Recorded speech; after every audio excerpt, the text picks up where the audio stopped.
இப்போ வந்து பார்த்தீங்க அப்படின்னா, இப்போ நேத்திக்கு வந்து ஆனந்த விகடன் அவார்டு வந்து குடுத்தாங்க இல்லையா? அதில வந்து நம்ம வீக்காவுக்கு வந்து பெஸ்ட் பேர் அவார்டு அப்படின்னு சொல்லி குடுத்தாங்க. பெஸ்ட் பேர் அவார்டு வந்து நெறைய டைம் வாங்கியிருக்காங்க அப்படிங்கிறது நமக்கு சந்தோஷம் தான். அது ரொம்ப சூப்பரான விஷயம் தான். அதிலிருந்து பார்த்தீங்க அப்படின்னா, பெஸ்ட் பேர் இவங்க தான் அப்படின்னு அவார்டு போட்டாங்க பீப்பிள். ஆனா இண்டிவிஜுவலாவும் இவங்க 2 பேருமே தனித்தனியா வின் பண்ணணும் அப்படின்னு நெனச்சு நம்ம ஆல்ரெடி ஏற்கனவே நம்ம வந்து யோசிச்சுட்ருக்கோம். அப்பயும் வந்துட்டு இண்டிவிஜுவலுக்குமே வந்து நம்மளோட விகா ஃபேன்ஸ் வந்து வோட் பண்ணாங்க. இப்போ பேரை வந்து இவங்க வின் பண்ண மாதிரி இண்டிவிஜுவலாவும் அவங்க வந்து வின் பண்ணியிருக்கணும் தானே! என்ன மக்களே சொல்கிறீங்க? எனக்கு கமெண்ட்ஸ்லேயும் கூட நிறைய வந்தது. இண்டிவிஜுவலாக பேராக இவங்க வின் பண்ணியிருக்காங்க அப்படின்னு சொல்லி அவார்டு கொடுத்துருக்காங்க.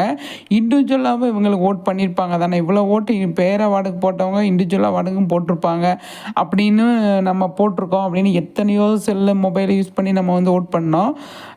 ஆனால் வந்து வெற்றி வசந்துக்கு வந்து பெஸ்ட்டு ஹீரோ அவார்டு கொடுத்தாங்க.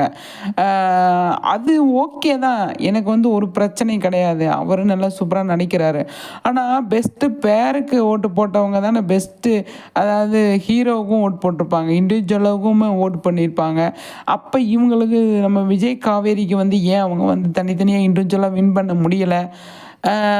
எதுக்கு கொடுக்க மாட்றாங்க? அப்படின்னு ஒரு கேள்வி இருக்குது. அதில் வந்து பார்த்தீங்க அப்படின்னா, இப்போ நிறைய காம்படிஷன் வந்தது. அதில் வந்து இதில் இவங்க பெஸ்ட்டாக வந்திருக்காங்க அப்படின்றதுனால வந்து இவங்களுக்கு கொடுத்தாங்களா? என்ன ஏதுன்றது ஒன்றும் புரியலைங்க எனக்கு. ஒன்றுமே பிடிபடலை அப்படின்னு தான் நான் சொல்லுவேன். நம்மளோட பெஸ்ட்டு பேர் அவார்டு வாங்கின நீங்கள், பெஸ்ட்டு இண்டிவிஜுவல் அவார்டுமே வாங்கியிருக்கணுமா? இவங்களுக்கு தானே வந்திருக்கணும். லாஜிக்காக பார்த்தோம் அப்படின்னா. என்ன ஏது அப்படிங்கிறது எனக்கு ஒரு நேத்திக்கிருந்து இதை பற்றி பேசணும்னு நினச்சிட்டு இருந்தேன். ஏன் இந்த மாதிரி ஆச்சு அப்படின்னு. இண்டிவிஜுவல் நீங்கள் இவங்க பேரை கட் பண்ணிட்டு கூட நீங்கள் பெஸ்ட்டை கொடுத்துருக்கணும்னு நான் சொல்லுவேன். ஏன்னா பெஸ்ட்டு பேர் அப்படிங்கிறது எல்லாருக்குமே தெரியும். நிறைய தடவை கிட்டத்தட்ட ஒரு 5, 6 தடவை வந்து பெஸ்ட்டு பேர் அவார்டு வந்து இவங்க 2 பேர் வாங்கியிருக்காங்க. ஓகே. சரி, இண்டிவிஜுவலாக அவங்க வந்து நல்லா நடிக்கலையா? இண்டிவிஜுவலாக வந்து அவங்க எதுவுமே இது பண்ணலையா? அப்படிங்கிறது ஒன்று இருக்கு இல்லையா? எனக்கு தெரிஞ்சு இவங்க தனித்தனியாக தான் சூப்பராக ஸ்கோர் பண்ணுறாங்க அப்படின்னு நான் சொல்வேன். ஃபேனாக இருக்கிறதுனால மட்டும் கிடையாது. இவங்கக்குள்ளே அந்த மாதிரி விஷயங்கள் நம்ம பார்க்குறோம் இல்லையா? பெஸ்ட்டு பேர் அப்படின்றது அதுவும் ஹேப்பி தான். நீங்கள் யாரும் ஒன்றும் தப்பாக சொல்லலை. ஆனால் இண்டிவிஜுவலாக ஓட்டு போட்டோமே, அதுக்கு என்ன பலன் இருக்குது அப்படிங்கிறது ஒன்று இருக்கு இல்லையா? அதுதான் எனக்கு இப்போ தோணுன கேள்வியும். இண்டிவிஜுவலாகவும் நம்ம ஓட்டு போட்டோம். அதே மாதிரி பார்த்தீங்க அப்படின்னா, பேராவும் நம்ம ஓட் போட்டோம். இப்போ பேருக்கு வந்து வின் பண்ணியிருக்காங்க அப்படின்னு அவார்டு கொடுத்தீங்க அப்படின்னா, இண்டிவிஜுவலுக்கு ஏன் நீங்கள் அவார்டு கொடுக்கல? எதுக்கு நீங்கள் வந்து அதுக்கு வின் பண்ணலையா அவங்க? அப்படின்னு ஒரு கேள்வி இருக்கு இல்லையா? இப்போ நிறைய சீரியல் கேட்டகரியிலேருந்து நாமினேட் ஆகியிருந்தாங்க. அதில் வெற்றி வசந்த் மட்டும்தான் பெஸ்ட் ஹீரோ வாங்கியிருக்காரு. இவங்க பெஸ்ட் பேர் வாங்கியிருக்காங்க. அப்படின்னு இருந்தாலுமே பெஸ்ட்டு ஹீரோ சுவாமிக்கு கொடுத்துருக்கணுங்க. எனக்கு என்னமோ அப்படி தான் தோணுச்சு. பெஸ்ட்டு ஹீரோ அவர் கொடுத்துருக்கணும். நம்ம வந்து விஜய் டெலிவிஷன்லேயே எதிர்பார்த்தோம், அங்கேயும் கிடைக்கல, இங்கேயும் கிடைக்கல.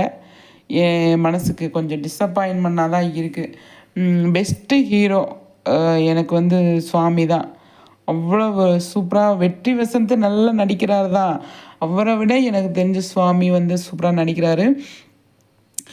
வெற்றி வசந்துமே எனக்கு ரொம்ப பிடிக்கும். சுவாமியும் பிடிக்கும். ஆனால் ஒரு டைம் வந்து பெஸ்ட்டு ஹீரோ அப்படின்னு அவங்க வாங்கியிருக்கார்ல, இவருக்குமே இண்டிவிஜுவலாக ஏதாவது ஒரு அவார்டு கொடுத்துருந்தா ரொம்பவே ஹாப்பியாக இருப்பேன் நான். நிறைய கமெண்ட்ஸ்லையும் இதை பார்க்க முடியுது. அதுதான் இந்த விஷயத்தை நான் டிஸ்கஸ் பண்ணணும்னு நினச்சேன். பரவாயில்ல, எதாக இருந்தாலும் நம்ம பாசிட்டிவாகவே எடுத்துக்கிடுவோம். என்ன மக்களே சொல்கிறீங்க?